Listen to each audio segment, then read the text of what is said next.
From Reminder Media, this is Stay Paid, a sales and marketing podcast on a mission to help you close more deals and retain more business. Hosted by the VP of Marketing, Josh Stake, and Reminder Media's president, Luke Acree. So get ready to hear the golden nuggets that will allow you to live a life of freedom tomorrow, but only if you take action today.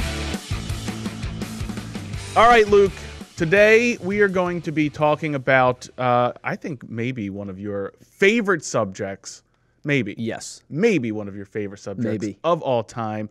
We are going to be talking about the 3 principles you need to become a cold calling master. A cold calling fiend. A fiend. Yes. Look, hey, whether you love or hate cold calling, it continues to be an incredibly effective way to generate leads and sales in any business, with 69% of buyers accepting a call from a new salesperson in the last 12 months and 82% of buyers saying that they have accepted meetings with salespeople after a series of contacts that began with a sales cold call.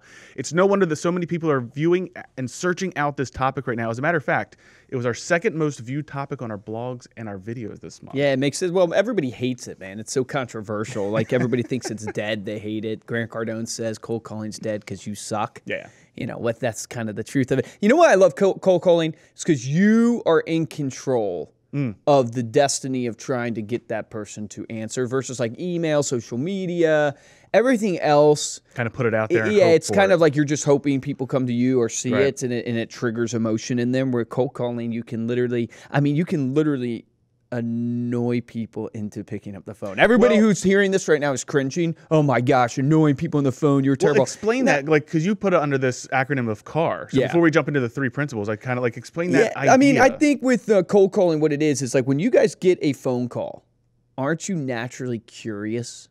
Who is this? Of like, who is this person that's calling me? And a lot of times you don't answer, but if they call back, and there's this cold calling tip that's like it's basically you.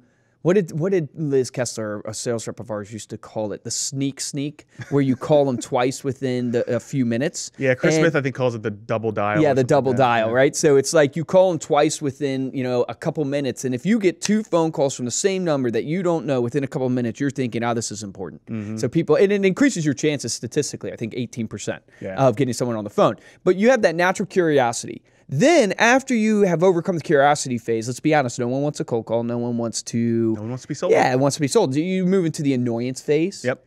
And you get to the point where even within the annoyance phase, like they literally get to the point of like hating you after the annoyance phase. Like they really just want to this is where you get the door slammed on you. This is where you get hung up on. Most people quit at this moment. The average rep follows up 1.2 times. Yeah. Yet the inside sales study said, 8 to 12 calls increases your chances 90+%. Then eventually, if you keep going, you move to the respect phase, where there are so many sales I have where people go, man, Luke, you're incredible. I just respect your follow-up so much. And these are the same people who were annoyed with me. So if you give up, like you wear a suit one time, you're the weird suit guy. Yep. You wear a suit all the time. You're just the guy that wears suits. It's the same here in the principles of sales. It's like if you consistently post content on your social media, at first it's maybe awkward and weird, but if you keep doing it, people just come to expect it, and they actually come to like it, and they get drawn into it. And so consistency, and that's really with sales principles. It's like you got to get past the curiosity, annoyance. You got to get past that hatred part, and then you get to the respect phase. Well, hey, we're going to go over some tactical things that you can implement while cold calling. So we've got 3 principles here for you. We're going to speed through them. Yeah, the first one is to smile and dial. So this is all about your tone. This is all about your body language, your posture while making the calls. Yeah, 2 keys. One is your enthusiasm. Right, and Jordan Belfort would say it's not stupid enthusiasm. It's not type enthusiasm, right? That's a clip for social right there. It's not stupid enthusiasm. It's excitement. It's under the surface level enthusiasm. Like Josh Stike has something that he's excited about, that he's passionate about. People want to buy from people that are passionate. But it also translates into this. You have to be able to face rejection, right? So you have to go from call to call with enthusiasm. You have to grind it out in sales. It's a numbers game. No matter how you try to get good at sales, you eventually realize that you have to play the numbers, and you have to call and call and call. So it's going from call to call with a smile, call to call with enthusiasm, because you're going to reach people that way. And the one who's going to win that can do both. You can control your mindset Yeah, we had an awesome interview with Shadi Bazi yesterday, who talked about the same thing that you're talking about in terms of bringing people up to your level, like gradually. So it's just that simple smile. He called it lead and pacing and following or something like that. Yeah, just that simple smile just sets in your mind. It's really a mental game. It's also like when you smile, you think you enjoy what you're doing. Like I guarantee you, the listeners into loving it. Listeners of the podcast can tell when we're smiling. Yeah. Even if they're not watching the video. Yeah. I guarantee you guys can tell it, and you can see it. Like it's like on your face. It's something about the inflection and the tone. And so smile when you're calling. And then the dial side, the numbers game. Keller Center had a survey at Baylor University that said it took 208 calls to get an appointment or a referral. Yeah, so it really is. There's a great book out there, I think, called Embrace the No.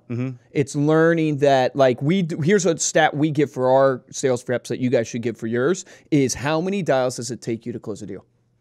Because like we were talking to somebody, it took them 108 dials to get a deal. So they know every 108 dials. So every no they get, they're just closer to that deal. Well, we had 5,000 calls yesterday as an organization, and we had 64 sales. Yeah. So I mean, it's just, we have to pound a lot of phones. 140 calls per. Yeah, we have to pound a lot of phones to earn new clients. Yeah.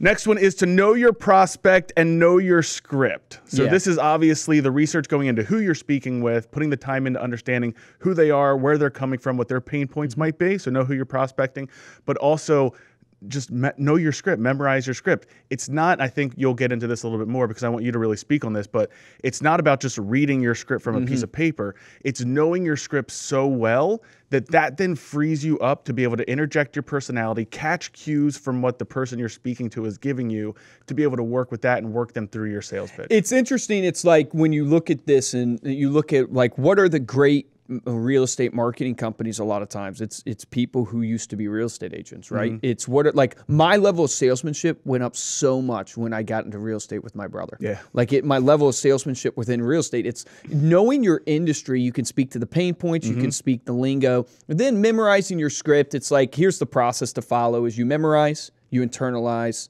and you personalize. Yeah. So memorizing is just the basics, right? You got to get the roadmap. Internalizing is understanding why you're saying what you're saying. And if you don't know the industry, you don't know how to internalize why this word means something. Like if you don't know real estate, you won't know what FSBOs are. Right. Right? Or you won't know the crazy buyers that they deal with or stuff like that.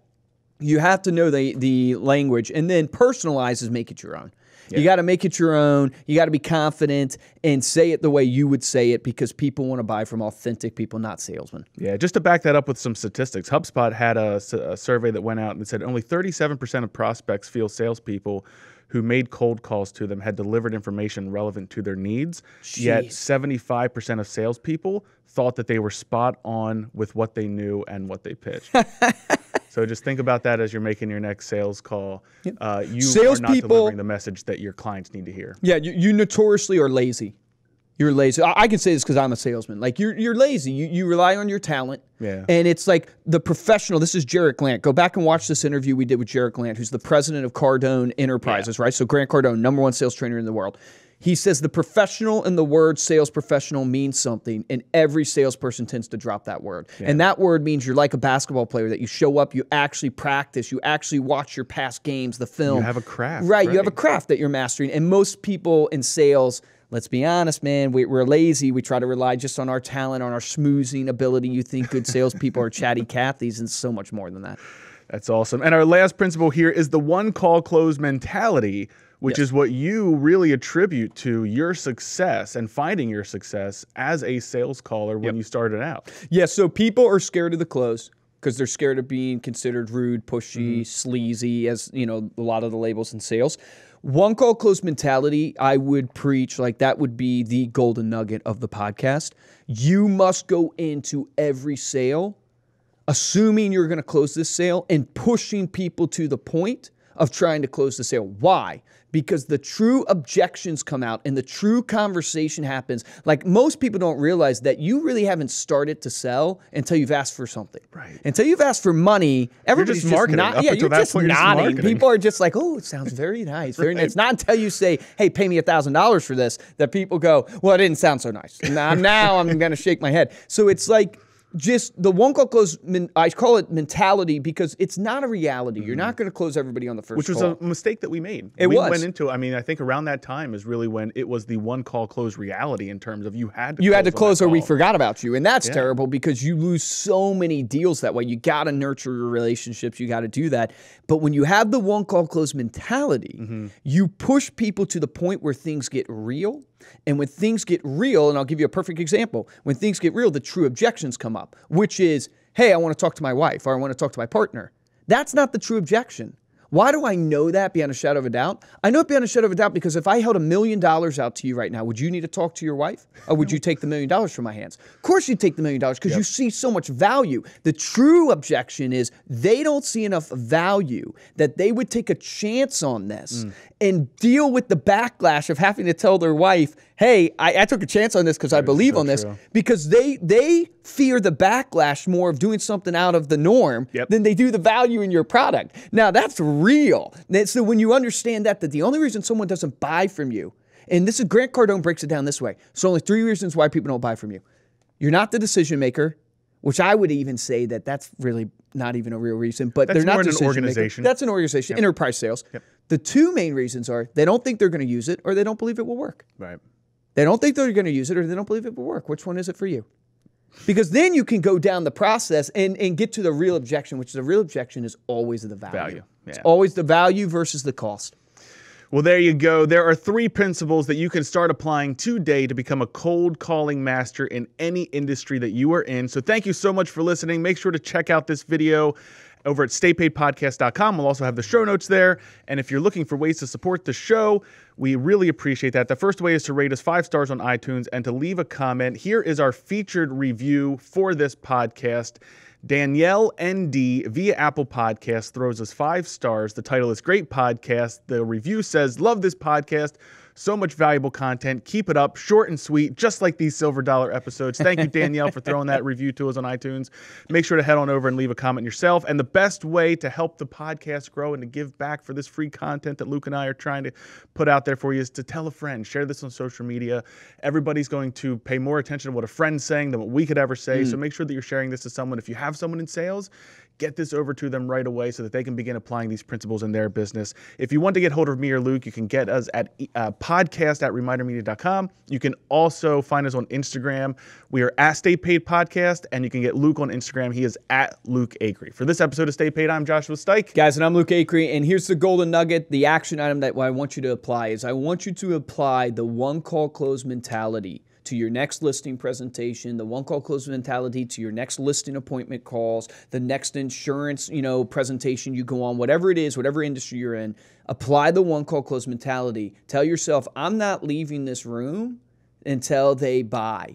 When you put yourself in those shoes, you actually push past the first, second, third objection to get to the real objection. Understand it's a mentality, not a reality. So you're not always going to close on the first one, but you're going to get the real objections, which enables you to be able to actually service the client the way they want to be serviced. Remember, the difference between a top producer and a mediocre producer in every single industry I've worked in is top producers have a one-call close mentality. Take action on that today.